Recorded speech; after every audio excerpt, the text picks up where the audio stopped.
ಓಂ ಶಾಂತಿ. ಇಂದಿನ ದಿನಾಂಕ 21/11/2024. ಪ್ರಾರ್ಥ ಮುರುಳಿ ಬಾಪ್ತಾದ ಮಧುಬನ. ಮಧುರ ಮಕ್ಕಳೇ, ತಾವೀಗ ಶಿಕ್ಷಕರಾಗಿ ಎಲ್ಲರಿಗೆ ಮನ ವಶೀಕರಣ ಮಂತ್ರವನ್ನು ತಿಳಿಸಬೇಕಾಗಿದೆ. ಇದು ತಾವೆಲ್ಲ ಮಕ್ಕಳ ಕರ್ತವ್ಯವಾಗಿದೆ. ಪ್ರಶ್ನೆ: ತಂದೆಯು ಎಂತಹ ಮಕ್ಕಳಿಂದ ಏನನ್ನೂ ಸ್ವೀಕಾರ ಮಾಡುವುದಿಲ್ಲ? ಉತ್ತರ: ನಾನು ಇಷ್ಟೊಂದು ಕೊಡುತ್ತೇನೆ, ನಾನು ಇಷ್ಟೊಂದು ಸಹಯೋಗ ನೀಡಬಲ್ಲೆನು ಎಂದು ಯಾರಿಗೆ ಅಹಂಕಾರವಿರುವುದೋ ಅಂಥವರಿಂದ ತಂದೆಯು ಏನನ್ನೂ ಸ್ವೀಕರಿಸುವುದಿಲ್ಲ. ತಂದೆಯು ಹೇಳುತ್ತಾರೆ, ಬೀಗದ ಕೈ ನನ್ನ ಕೈಯಲ್ಲಿದೆ.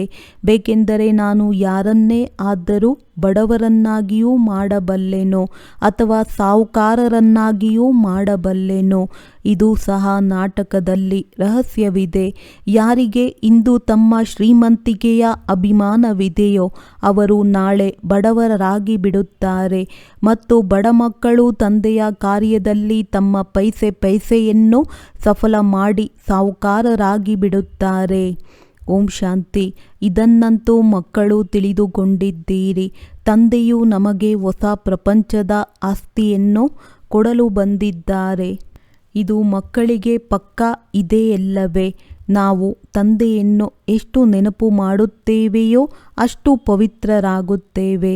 ನಾವು ಎಷ್ಟು ಒಳ್ಳೆಯ ಶಿಕ್ಷಕರಾಗುತ್ತೇವೆಯೋ ಅಷ್ಟು ಶ್ರೇಷ್ಠ ಪದವಿಯನ್ನು ಪಡೆಯುತ್ತೇವೆ. ತಂದೆಯು ನೀವು ಮಕ್ಕಳಿಗೆ ಶಿಕ್ಷಕನ ರೂಪದಲ್ಲಿ ಓದಿಸುವುದನ್ನು ಕಲಿಸುತ್ತಾರೆ. ಮತ್ತೆ ನೀವು ಅನ್ಯರಿಗೆ ಕಲಿಸಬೇಕಾಗಿದೆ. ನೀವು ಓದಿಸುವಂತಹ ಶಿಕ್ಷಕರಂತೂ ಆಗುತ್ತೀರಿ, ಆದರೆ ನೀವು ಯಾರಿಗೂ ಗುರುವಾಗಲು ಸಾಧ್ಯವಿಲ್ಲ. ಕೇವಲ ಶಿಕ್ಷಕರಾಗಬಲ್ಲಿರಿ. ಗುರುವಂತೂ ಒಬ್ಬ ಸದ್ಗುರುವೇ ಆಗಿದ್ದಾರೆ. ಅವರು ಕಲಿಸಿಕೊಡುತ್ತಾರೆ. ಸರ್ವರ ಸದ್ಗುರು ತಂದೆಯೊಬ್ಬರೇ ಆಗಿದ್ದಾರೆ. ಅವರು ಶಿಕ್ಷಕರನ್ನಾಗಿ ಮಾಡುತ್ತಾರೆ. ನೀವು ಎಲ್ಲರಿಗೆ ವಿದ್ಯೆಯನ್ನು ಓದಿಸಿ ಮನ್ಮನಾಭವದ ಮಾರ್ಗವನ್ನು ತಿಳಿಸುತ್ತಾ ಇರುತ್ತೀರಿ. ನನ್ನನ್ನು ನೆನಪು ಮಾಡಿ ಮತ್ತು ನೀವು ಶಿಕ್ಷಕರೂ ಆಗಿ ಎಂದು ನಿಮಗೆ ಕರ್ತವ್ಯವನ್ನು ಕೊಟ್ಟಿದ್ದಾರೆ. ನೀವು ಯಾರಿಗಾದರೂ ತಂದೆಯ ಪರಿಚಯವನ್ನು ಕೊಡುತ್ತೀರೆಂದರೂ ಸಹ ಅವರ ಕರ್ತವ್ಯವೂ ಸಹ ತಂದೆಯನ್ನು ನೆನಪು ಮಾಡುವುದಾಗಿದೆ.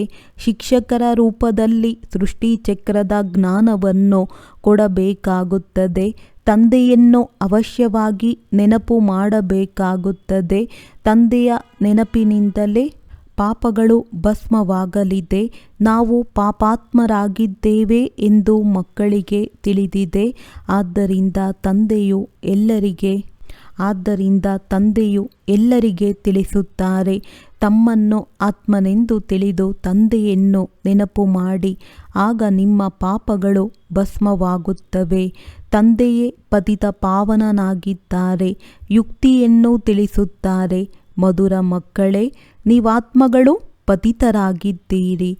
ಆದ ಕಾರಣವೇ ಶರೀರವೂ ಸಹ ಪತಿತವಾಗಿದೆ. ಮೊದಲು ನೀವು ಪವಿತ್ರರಾಗಿದ್ದೀರಿ, ಈಗ ಅಪವಿತ್ರರಾಗಿದ್ದೀರಿ. ಪತಿತರಿಂದ ಪಾವನರಾಗುವ ಯುಕ್ತಿಯನ್ನು ತಂದೆಯು ಬಹಳ ಸಹಜವಾಗಿ ತಿಳಿಸುತ್ತಾರೆ. ತಂದೆಯನ್ನು ನೆನಪು ಮಾಡಿದರೆ ನೀವು ಪವಿತ್ರರಾಗಿ ಬಿಡುತ್ತೀರಿ. ಏಳುತ್ತಾ, ಕುಳಿತುಕೊಳ್ಳುತ್ತಾ, ನಡೆದಾಡುತ್ತಾ ತಂದೆಯನ್ನು ನೆನಪು ಮಾಡಿ.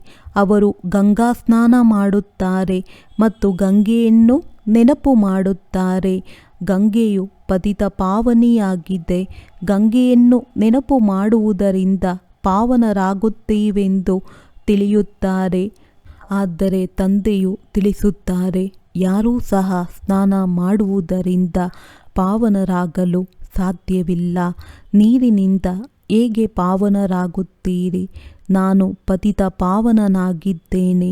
ಏ ಮಕ್ಕಳೇ, ದೇಹ ಸಹಿತ ದೇಹದ ಎಲ್ಲ ಧರ್ಮಗಳನ್ನು ಬಿಟ್ಟು ನನ್ನನ್ನು ನೆನಪು ಮಾಡುವುದರಿಂದ ನೀವು ಪಾವನರಾಗಿ ಮತ್ತೆ ತಮ್ಮ ಮನೆಯಾದ ಮುಕ್ತಿಧಾಮವನ್ನು ತಲುಪುತ್ತೀರಿ. ಇಡೀ ಕಲ್ಪ ನೀವು ಮನೆಯನ್ನು ಮರೆತಿದ್ದೀರಿ. ಇಡೀ ಕಲ್ಪದಲ್ಲಿ ಯಾರೂ ತಂದೆಯನ್ನು ಅರಿತುಕೊಂಡೇ ಇಲ್ಲ. ಒಂದೇ ಬಾರಿ ಬಂದು ತಂದೆಯು ಈ ಮುಖದ ಮೂಲಕ ತಮ್ಮ ಪರಿಚಯವನ್ನು ಕೊಡುತ್ತಾರೆ. ಈ ಬ್ರಹ್ಮ ಮುಖಕ್ಕೆ ಎಷ್ಟೊಂದು ಮಹಿಮೆ ಇದೆ. ಗೋಮುಖವೆಂದು ಹೇಳುತ್ತಾರಲ್ಲವೇ, ಆ ಗೋವು ಪ್ರಾಣಿಯಾಗಿದೆ. ಇಲ್ಲಿ ಇದು ಮನುಷ್ಯರ ಮಾತಾಗಿದೆ. ನಿಮಗೆ ತಿಳಿದಿದೆ, ಇವರು ಬ್ರಹ್ಮ ದೊಡ್ಡ ತಾಯಿಯಾಗಿದ್ದಾರೆ. ಈ ತಾಯಿಯ ಮೂಲಕ ಶಿವ ತಂದೆಯು ನಿಮ್ಮೆಲ್ಲರನ್ನು ದತ್ತು ಮಾಡಿಕೊಳ್ಳುತ್ತಾರೆ. ನೀವೀಗ ಬಾಬಾ ಬಾಬಾ ಎಂದು ಹೇಳುತ್ತೀರಿ. ತಂದೆಯೂ ಸಹ ಹೇಳುತ್ತಾರೆ, ಮಕ್ಕಳೇ, ಈ ನೆನಪಿನ ಯಾತ್ರೆಯಿಂದಲೇ ನಿಮ್ಮ ಪಾಪಗಳು ಭಸ್ಮವಾಗುತ್ತವೆ. ತಂದೆಯ ಚಲನೆ, ಚೆಹರೆ ಎಲ್ಲವೂ ಮನಸ್ಸಿನಲ್ಲಿ ಕುಳಿತು ಬಿಡುತ್ತದೆ. ನೀವು ಮಕ್ಕಳು ತಿಳಿದುಕೊಂಡಿದ್ದೀರಿ, ನಾವಾತ್ಮಗಳು ಹೇಗೋ ಹಾಗೆಯೇ ಪರಮಾತ್ಮನಿದ್ದಾರೆ. ರೂಪದಲ್ಲಿ ಯಾವುದೇ ಅಂತರವಿಲ್ಲ. ಶರೀರದ ಸಂಬಂಧದಲ್ಲಂತೂ ಮುಖ ಲಕ್ಷಣಗಳು ಬೇರೆಯಾಗಿವೆ, ಆದರೆ ಆತ್ಮದ ರೂಪವಂತೂ ಒಂದೇ ರೀತಿ ಇದೆ. ನಾವಾತ್ಮಗಳು ಹೇಗೋ ಹಾಗೆಯೇ ತಂದೆಯೂ ಸಹ ಪರಮ ಆತ್ಮನಾಗಿದ್ದಾರೆ. ನೀವು ಮಕ್ಕಳು ತಿಳಿದುಕೊಂಡಿದ್ದೀರಿ, ತಂದೆಯು ಪರಮಧಾಮದಲ್ಲಿರುತ್ತಾರೆ. ನಾವೂ ಸಹ ಪರಮಧಾಮದ ನಿವಾಸಿಗಳಾಗಿದ್ದೇವೆ. ಪರಮ ಆತ್ಮ ಮತ್ತು ನಾವಾತ್ಮಗಳಲ್ಲಿ ಯಾವುದೇ ಅಂತರವಿಲ್ಲ. ಅವರು ಬಿಂದುವಾಗಿದ್ದಾರೆ, ನಾವು ಬಿಂದುಗಳಾಗಿದ್ದೇವೆ. ಈ ಜ್ಞಾನವು ಮತ್ಯಾರಿಗೂ ಇಲ್ಲ. ನಿಮಗೆ ತಂದೆಯು ತಿಳಿಸಿದ್ದಾರೆ, ಆದರೆ ತಂದೆಯ ಬಗ್ಗೆ ಏನೇನನ್ನೋ ಹೇಳಿಬಿಡುತ್ತಾರೆ. ಪರಮಾತ್ಮನು ಸರ್ವವ್ಯಾಪಿಯಾಗಿದ್ದಾರೆ, ಕಲ್ಲು ಮುಳ್ಳಿನಲ್ಲಿದ್ದಾರೆ ಎಂದು ಯಾರಿಗೆ ಏನು ಬರುತ್ತದೆಯೋ ಅದನ್ನು ಹೇಳಿಬಿಡುತ್ತಾರೆ. ನಾಟಕದನುಸಾರ ಭಕ್ತಿ ಮಾರ್ಗದಲ್ಲಿ ತಂದೆಯ ನಾಮ, ರೂಪ, ದೇಶ, ಕಾಲವನ್ನು ಮರೆತು ಹೋಗುತ್ತಾರೆ. ನೀವು ಸಹ ಮರೆತು ಹೋಗುತ್ತೀರಿ. ಆತ್ಮವು ತನ್ನ ತಂದೆಯನ್ನು ಮರೆತು ಹೋಗುತ್ತದೆ. ಮಗುವು ತಂದೆಯನ್ನೇ ಮರೆತು ಬಿಡುತ್ತಾರೆಂದರೆ ಉಳಿದಿದ್ದೇನನ್ನು ಅರಿತುಕೊಳ್ಳುತ್ತೀರಿ? ಆದ್ದರಿಂದಲೇ ನಿರ್ಧನಿಕರಾಗಿ ಬಿಟ್ಟಿರಿ. ದಣಿ ಅರ್ಥಾತ್ ಮಾಲೀಕನನ್ನು ನೆನಪೇ ಮಾಡುವುದಿಲ್ಲ. ಮಾಲೀಕನ ಪಾತ್ರವನ್ನೇ ಅರಿತುಕೊಂಡಿಲ್ಲ. ತಮ್ಮನ್ನು ಮರೆತು ಹೋಗುತ್ತಾರೆ. ನೀವೀಗ ಬಹಳ ಚೆನ್ನಾಗಿ ಅರಿತುಕೊಂಡಿದ್ದೀರಿ. ಅವಶ್ಯವಾಗಿ ನಾವು ಮರೆತು ಹೋಗಿದ್ದೆವು. ನಾವು ಮೊದಲು ಇಂತಹ ದೇವಿ ದೇವತೆಗಳಾಗಿದ್ದೆವು. ಈಗ ಪ್ರಾಣಿಗಳಿಗಿಂತಲೂ ಕೀಳಾಗಿ ಬಿಟ್ಟಿದ್ದೇವೆ. ಮುಖ್ಯವಾಗಿ ನಾವು ನಮ್ಮ ಆತ್ಮವನ್ನೇ ಮರೆತು ಹೋಗಿದ್ದೇವೆ. ಈಗ ಅದನ್ನು ಅರ್ಥ ಮಾಡಿಸುವವರು ಯಾರು?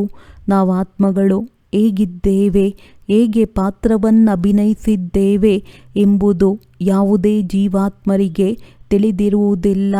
ನಾವೆಲ್ಲರೂ ಸಹೋದರರಾಗಿದ್ದೇವೆ. ಈ ಜ್ಞಾನವು ಮತ್ಯಾರಲ್ಲಿಯೂ ಇಲ್ಲ.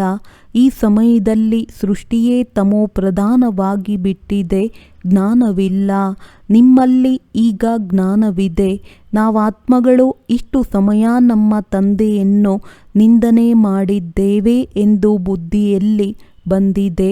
ಗ್ಲಾನಿ ಮಾಡುವುದರಿಂದ ತಂದೆಯಿಂದ ದೂರವಾಗುತ್ತಾ ಹೋಗುತ್ತೀರಿ.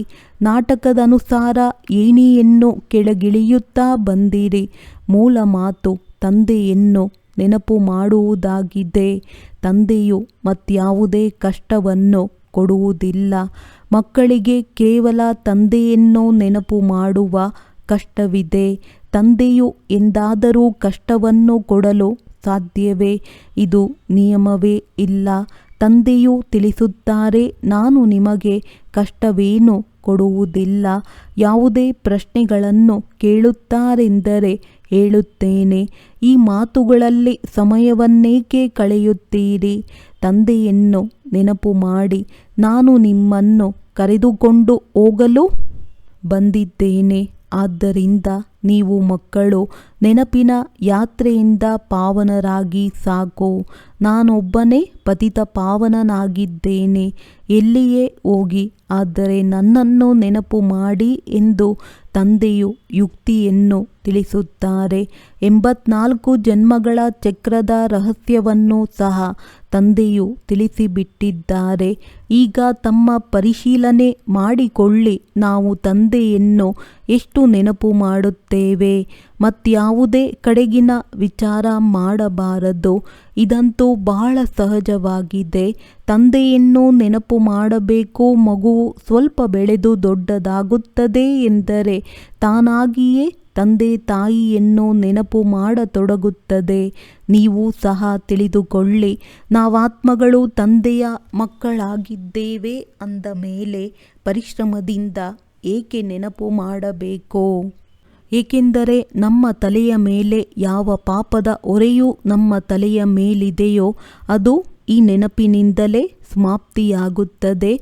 ಆದ್ದರಿಂದಲೇ ಸೆಕೆಂಡಿನಲ್ಲಿ ಜೀವನ್ಮುಕ್ತಿ ಎಂದು ಗಾಯನವಿದೆ. ಜೀವನ್ಮುಕ್ತಿಯ ಆಧಾರವು ವಿದ್ಯೆಯ ಮೇಲಿದೆ ಮತ್ತು ಮುಕ್ತಿಯ ಆಧಾರವು ನೆನಪಿನಲ್ಲಿದೆ. ನೀವು ತಂದೆಯನ್ನು ಎಷ್ಟು ನೆನಪು ಮಾಡುವಿರೋ ಮತ್ತು ವಿದ್ಯೆಯ ಮೇಲೆ ಗಮನ ಕೊಡುವಿರೋ ಅಷ್ಟು ಶ್ರೇಷ್ಠ ಪದವಿಯನ್ನು ಪಡೆಯುತ್ತೀರಿ. ಉದ್ಯೋಗ ವ್ಯವಹಾರಗಳನ್ನು ಬಲೆ ಮಾಡುತ್ತಾ ಇರಿ. ಅದನ್ನು ತಂದೆಯು ನಿರಾಕರಿಸುವುದಿಲ್ಲ.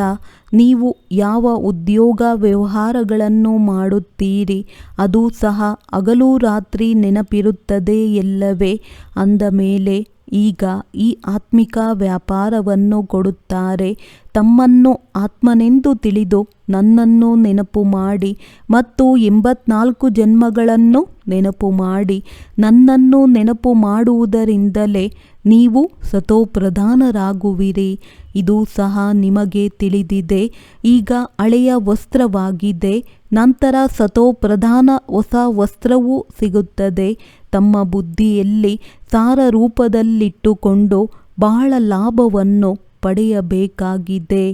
ಹೇಗೆ ಶಾಲೆಯಲ್ಲಿ ಬಹಳಷ್ಟು ಸಬ್ಜೆಕ್ಟ್ಗಳಿರುತ್ತವೆ, ಆದರೂ ಸಹ ಆಂಗ್ಲ ಭಾಷೆಯ ಮೇಲೆ ಅಂಕಗಳು ಚೆನ್ನಾಗಿರುತ್ತವೆ. ಏಕೆಂದರೆ ಆಂಗ್ಲ ಭಾಷೆಯು ಮುಖ್ಯ ಭಾಷೆಯಾಗಿದೆ. ಅವರದ್ದು ಮೊದಲು ರಾಜ್ಯವಿತ್ತು, ಆದ್ದರಿಂದ ಅದು ಹೆಚ್ಚಿನದಾಗಿ ನಡೆಯುತ್ತದೆ.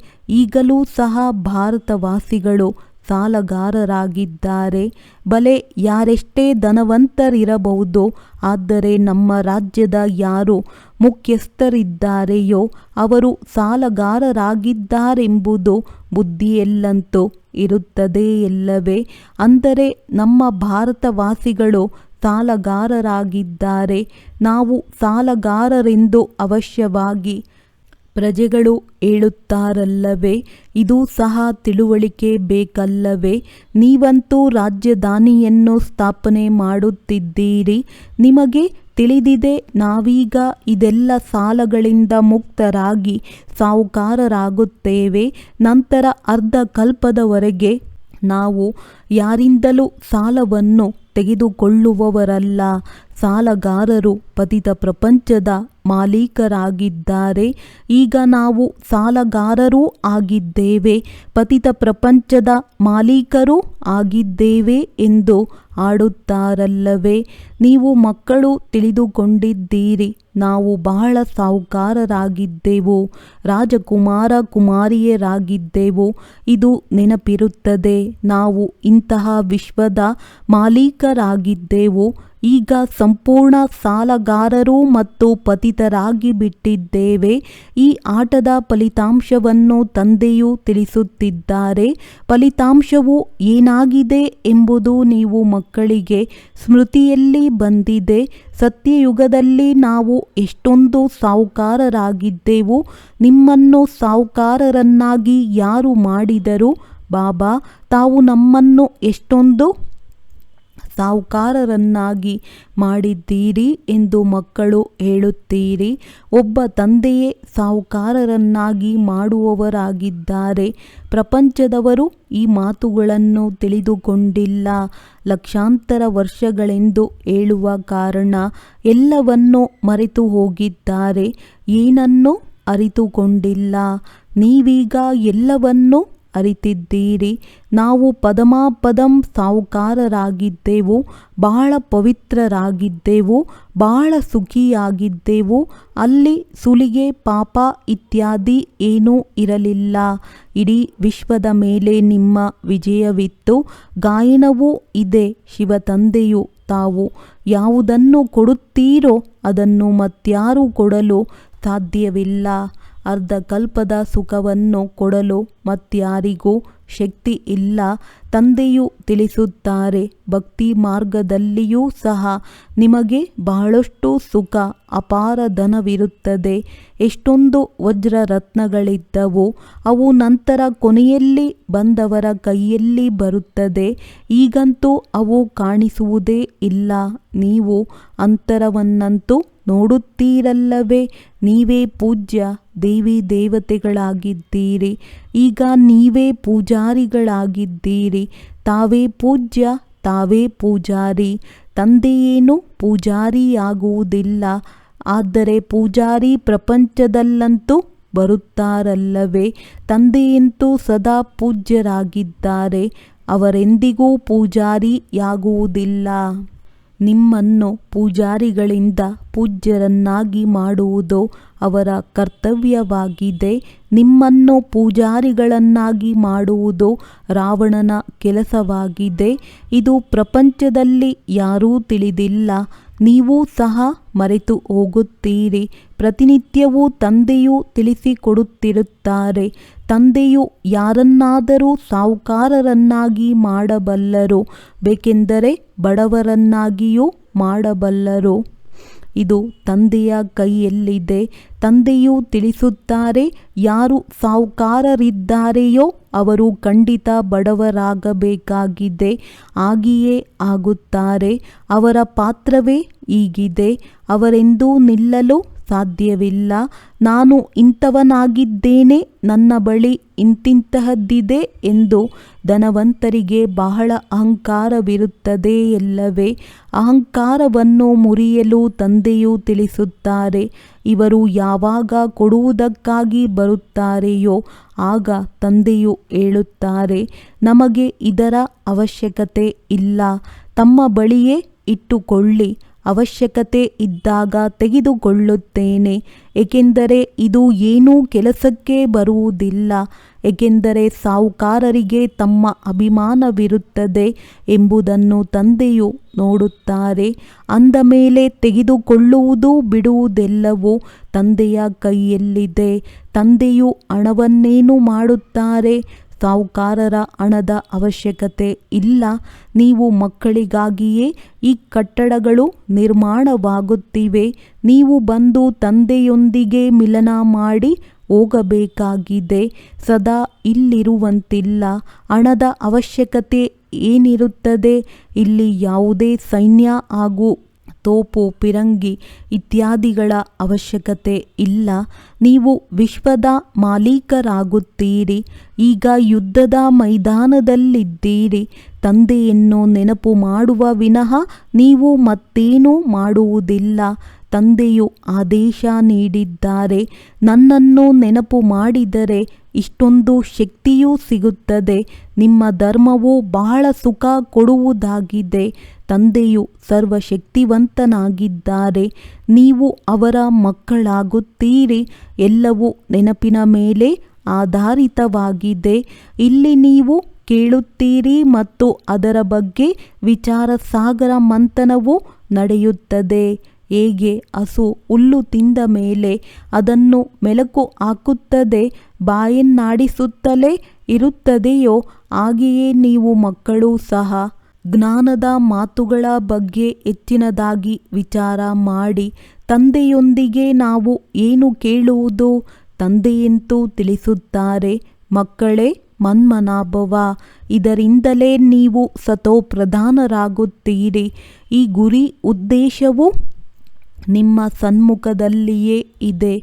ಸರ್ವಗುಣ ಸಂಪನ್ನರು 16 ಕಲಾ ಸಂಪನ್ನರಾಗಬೇಕೆಂದು ನೀವು ತಿಳಿದುಕೊಂಡಿದ್ದೀರಿ. ಇದು ತಾನಾಗಿಯೇ ನಿಮ್ಮಲ್ಲಿ ಬಂದು ಬಿಡಬೇಕು. ಯಾರ ನಿಂದನೆ ಅಥವಾ ಪಾಪಕರ್ಮ ಇತ್ಯಾದಿಗಳೇನೂ ನಿಮ್ಮಿಂದ ಆಗಬಾರದು. ನೀವು ಯಾವುದೇ ಉಲ್ಟ ಕರ್ಮವನ್ನು ಮಾಡಬಾರದು. ಈ ದೇವಿ ದೇವತೆಗಳು ನಂಬರ್ 1 ಆಗಿದ್ದಾರೆ. ಪುರುಷಾರ್ಥದಿಂದಲೇ ಶ್ರೇಷ್ಠ ಪದವಿಯನ್ನು ಪಡೆದಿದ್ದಾರಲ್ಲವೇ? ಅಹಿಂಸಾ ಪರಮೋ ದೇವಿ ದೇವತಾ ಧರ್ಮವೆಂದು ಗಾಯನವಿದೆಯಲ್ಲವೇ? ಯಾರನ್ನಾದರೂ ಕೊಲ್ಲುವುದು ಹಿಂಸೆಯಾಯಿತಲ್ಲವೇ? ತಂದೆಯು ತಿಳಿಸುತ್ತಾರೆ. ಮತ್ತೆ ಮಕ್ಕಳು ಅಂತರ್ಮುಖಿಯಾಗಿ ತಮ್ಮನ್ನು ನೋಡಿಕೊಳ್ಳಬೇಕು. ನಾವು ಏನಾಗಿದ್ದೇವೆ? ತಂದೆಯನ್ನು ನಾವು ನೆನಪು ಮಾಡುತ್ತೇವೆಯೇ? ಎಷ್ಟು ಸಮಯ ನೆನಪು ಮಾಡುತ್ತೇವೆ? ನೆನಪನ್ನು ಎಂದೂ ಮರೆಯಲೇಬಾರದಷ್ಟು ಹೃದಯದ ಪ್ರೀತಿ ಇರಬೇಕು. ಈಗ ಬೇಹದ್ದಿನ ತಂದೆಯು ತಿಳಿಸುತ್ತಾರೆ, ನೀವಾತ್ಮಗಳು ನನ್ನ ಸಂತಾನರಾಗಿದ್ದೀರಿ. ಅದರಲ್ಲಿಯೂ ನೀವು ಅನಾದಿ ಸಂತಾನರಾಗಿದ್ದೀರಿ. ಆ ಲೌಕಿಕ ಪ್ರಿಯತಮ ಪ್ರಿಯತಮೆಯರದ್ದು ದೈಹಿಕ ನೆನಪಿರುತ್ತದೆ. ಒಬ್ಬರಿಗೆ ಇನ್ನೊಬ್ಬರ ಸಾಕ್ಷಾತ್ಕಾರವಾಗುತ್ತದೆ. ನಂತರ ಮಾಯವಾಗಿ ಬಿಡುತ್ತದೆ. ಆ ಖುಷಿಯಲ್ಲಿಯೇ ತಿನ್ನುತ್ತಾ ಕುಡಿಯುತ್ತಾ ನೆನಪು ಮಾಡುತ್ತಿರುತ್ತಾರೆ. ಇಲ್ಲಿ ನಿಮ್ಮ ನೆನಪಿನಲ್ಲಂತೂ ಬಹಳ ಬಲವಿದೆ. ಒಬ್ಬ ತಂದೆಯನ್ನೇ ನೆನಪು ಮಾಡುತ್ತೀರಿ ಮತ್ತು ನಿಮಗೆ ತಮ್ಮ ಭವಿಷ್ಯದ ನೆನಪು ಬರುತ್ತದೆ. ನೆನಪಿನ ಸಾಕ್ಷಾತ್ಕಾರವೂ ಆಗುತ್ತದೆ. ಮುಂದೆ ಹೋದಂತೆ ಬೇಗ ಬೇಗನೆ ವಿನಾಶದ ಸಾಕ್ಷಾತ್ಕಾರವಾಗುವುದು. ಮತ್ತೆ ನೀವಿದನ್ನು ಹೇಳುತ್ತೀರಿ, ಈಗ ವಿನಾಶವಾಗಲಿದೆ. ತಂದೆಯನ್ನು ನೆನಪು ಮಾಡಿ. ಬ್ರಹ್ಮ ತಂದೆಯು ಅಂತಿಮದಲ್ಲಿ ಏನು ನೆನಪಿಗೆ ಬರಬಾರದೆಂದು ಎಲ್ಲವನ್ನು ತ್ಯಾಗ ಮಾಡಿದರಲ್ಲವೇ? ಈಗಂತೂ ನಾವು ನಮ್ಮ ರಾಜಧಾನಿಯಲ್ಲಿ ಹೋಗಬೇಕು. ಹೊಸ ಪ್ರಪಂಚದಲ್ಲಿ ಅವಶ್ಯವಾಗಿ ಹೋಗಬೇಕಾಗಿದೆ. ಯೋಗ ಬಲದಿಂದ ಎಲ್ಲ ಪಾಪಗಳನ್ನು ಭಸ್ಮ ಮಾಡಿಕೊಳ್ಳಬೇಕಾಗಿದೆ. ಇದರಲ್ಲಿಯೇ ಎಲ್ಲರೂ ಪರಿಶ್ರಮ ಪಡಬೇಕಾಗಿದೆ. ಪದೇ ಪದೇ ತಂದೆಯನ್ನು ಮರೆತು ಹೋಗುತ್ತೀರಿ, ಏಕೆಂದರೆ ಇದು ಬಹಳ ಸೂಕ್ಷ್ಮ ವಸ್ತುವಿನ ಮಾತಾಗಿದೆ. ಸರ್ಪದ ಭ್ರಮರಿಯ ಯಾವ ಉದಾಹರಣೆಯನ್ನು ಕೊಡುತ್ತಾರೆಯೋ ಅದು ಈ ಸಮಯದ್ದಾಗಿದೆ. ಭ್ರಮರಿಯು ಚಮತ್ಕಾರ ಮಾಡುತ್ತದೆ ಎಲ್ಲವೇ? ಅದಕ್ಕಿಂತಲೂ ನಿಮ್ಮ ಚಮತ್ಕಾರವು ಹೆಚ್ಚಿನದಾಗಿದೆ. ತಂದೆಯು ಬರೆಯುತ್ತಾರಲ್ಲವೇ, ಮಕ್ಕಳೇ, ಜ್ಞಾನದ ಬೂಬೂ ಮಾಡುತ್ತಾ ಇರಿ, ಕೊನೆಗೆ ಜಾಗೃತರಾಗುತ್ತಾರೆ. ಹೋಗುವುದಾದರೂ ಎಲ್ಲಿಗೆ? ನಿಮ್ಮ ಬಳಿಯೇ ಬರುತ್ತಾರೆ. ಸೇರ್ಪಡೆಯಾಗುತ್ತಾ ಹೋಗುತ್ತಾರೆ. ನಿಮ್ಮದ್ದು ಹೆಸರುವಾಸಿಯಾಗುತ್ತಾ ಹೋಗುತ್ತದೆ. ಈಗಂತೂ ನೀವು ಕೆಲವರೇ ಇದ್ದೀರಲ್ಲವೇ? ಒಳ್ಳೆಯದು. ಮಧುರಾತಿ ಮಧುರ ಅಗಲಿ ಹೋಗಿ ಮರಳಿ ಸಿಕ್ಕಿರುವಂತಹ ಮಕ್ಕಳಿಗೆ ಪ್ರೀತಿಯ ಮಾತ್ಪಿತಾ ಬಾಪ್ತಾದರವರ ನೆನಪು, ಪ್ರೀತಿ ಹಾಗೂ ನಮಸ್ತೆ. ಆತ್ಮೀಯ ಮಕ್ಕಳಿಗೆ ಆತ್ಮೀಯ ತಂದೆಯ ನಮಸ್ತೆ. ಧಾರಣೆಗಾಗಿ ಮುಖ್ಯ ಸಾರ: ಜ್ಞಾನದ ಹೆಚ್ಚಿನ ವಿಚಾರ ಸಾಗರ ಮಂಥನ ಮಾಡಬೇಕಾಗಿದೆ. ಕೇಳಿದ್ದುದನ್ನು ಮೆಲುಕು ಹಾಕಬೇಕಾಗಿದೆ. ಅಂತರ್ಮುಖಿಯಾಗಿ ನೋಡಿಕೊಳ್ಳಬೇಕು. ತಂದೆಯ ನೆನಪು ಮರೆಯಲಾರದಷ್ಟು ತಂದೆಯೊಂದಿಗೆ ನಮ್ಮ ಮನಸ್ಸನ್ನಿಟ್ಟಿದ್ದೇನೆಯೇ? ಯಾವುದೇ ಪ್ರಶ್ನೆಗಳನ್ನು ಮಾಡುವುದರಲ್ಲಿ ತಮ್ಮ ಸಮಯವನ್ನು ವ್ಯರ್ಥ ಮಾಡದೆ ನೆನಪಿನ ಯಾತ್ರೆಯಿಂದ ಸ್ವಯಂ ತಮ್ಮನ್ನು ಪಾವನ ಮಾಡಿಕೊಳ್ಳಬೇಕಾಗಿದೆ. ಅಂತಿಮ ಸಮಯದಲ್ಲಿ ಒಬ್ಬ ತಂದೆಯ ವಿನಃ ಮತ್ಯಾವುದೇ ವಿಚಾರ ಮಾಡಬಾರದು. ಈ ಅಭ್ಯಾಸವನ್ನು ಈಗಿನಿಂದಲೇ ಮಾಡಬೇಕಾಗಿದೆ. ವರದಾನ: ದೃಢ ಸಂಕಲ್ಪ ರೂಪಿ ವೃತ್ತದಿಂದ ವೃತ್ತಿಗಳ ಪರಿವರ್ತನೆ ಮಾಡುವಂತಹ ಮಹಾನ್ ಆತ್ಮಭವ. ಮಹಾನ್ ಆಗಲು ಮುಖ್ಯ ಆಧಾರವಾಗಿದೆ ಪವಿತ್ರತೆ. ಈ ಪವಿತ್ರತೆಯ ವೃತ್ತವನ್ನು ಪ್ರತಿಜ್ಞೆಯ ರೂಪದಲ್ಲಿ ಧಾರಣೆ ಮಾಡುವುದು, ಅರ್ಥಾತ್ ಮಹಾನ್ ಆತ್ಮ ಆಗುವುದಾಗಿದೆ. ಯಾವುದೇ ಸಂಕಲ್ಪ ರೂಪಿ ವೃತ್ತಿಯನ್ನು ಬದಲಾಯಿಸಿ ಬಿಡುವುದು, ಪವಿತ್ರತೆಯ ವ್ರತ ತೆಗೆದುಕೊಳ್ಳುವುದು, ಅರ್ಥಾತ್ ತಮ್ಮ ವೃತ್ತಿಯನ್ನು ಶ್ರೇಷ್ಠ ಮಾಡಿಕೊಳ್ಳುವುದು. ವ್ರತ ಇಡುವುದು ಅರ್ಥಾತ್ ಸ್ಥೂಲ ರೀತಿಯಿಂದ ಪತ್ತೆ ಮಾಡುವುದು, ಮನಸ್ಸಿನಲ್ಲಿ ಪಕ್ಕಾ ಸಂಕಲ್ಪ ತೆಗೆದುಕೊಳ್ಳುವುದು. ಆದ್ದರಿಂದ ಪಾವನರಾಗುವಂತಹ ವ್ರತವನ್ನು ತೆಗೆದುಕೊಂಡಿರುವೆ ಮತ್ತು ನಾವು ಆತ್ಮ ಸಹೋದರ ಆಗಿದೆ. ಈ ಬ್ರದರ್ಹುಡ್ನ ವೃತ್ತಿ ಮಾಡಿಕೊಂಡಿರುವಿರಿ. ಇದೇ ವೃತ್ತಿಯಿಂದ ಬ್ರಾಹ್ಮಣ ಮಹಾನ್ ಆತ್ಮ ಆದರು. ಸ್ಲೋಗನ್: ವ್ಯರ್ಥದಿಂದ ಸುರಕ್ಷಿತರಾಗಬೇಕಾದರೆ ಬಾಯಿಯಲ್ಲಿ ದೃಢ ಸಂಕಲ್ಪದ ಬಟನ್ ಹಾಕಿಕೊಳ್ಳಿ. ಒಳ್ಳೆಯದು. ಓಂ ಶಾಂತಿ.